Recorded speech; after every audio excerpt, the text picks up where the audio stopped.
اور جب کسی کام کا پختہ ارادہ کر لو تو اللہ پر بھروسہ رکھو، بے شک اللہ بھروسہ رکھنے والوں کو دوست رکھتا ہے۔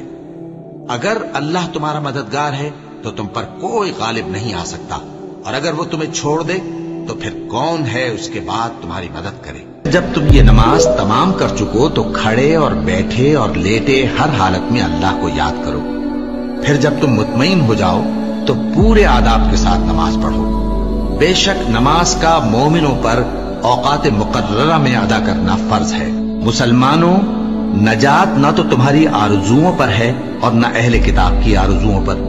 جو شخص برائی کرے گا اسے اسی طرح کا بدلہ دیا جائے گا، اور وہ اللہ کے سوا نہ کسی کو حمایتی پائے گا اور نہ مددگار۔ اور جب کسی کام کا پختہ ارادہ کر لو تو اللہ پر بھروسہ رکھو، بے شک اللہ بھروسہ رکھنے والوں کو دوست رکھتا ہے۔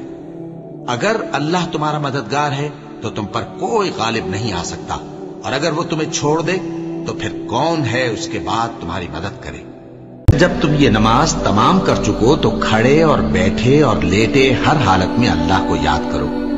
پھر جب تم مطمئن ہو جاؤ تو پورے آداب کے ساتھ نماز پڑھو۔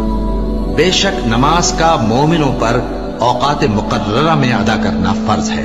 مسلمانوں، نجات نہ تو تمہاری آرزوؤں پر ہے اور نہ اہل کتاب کی آرزوؤں پر۔ جو شخص برائی کرے گا اسے اسی طرح کا بدلہ دیا جائے گا، اور وہ اللہ کے سوا نہ کسی کو حمایتی پائے گا اور نہ مددگار۔ اور جب کسی کام کا پختہ ارادہ کر لو تو اللہ پر بھروسہ رکھو، بے شک اللہ بھروسہ رکھنے والوں کو دوست رکھتا ہے۔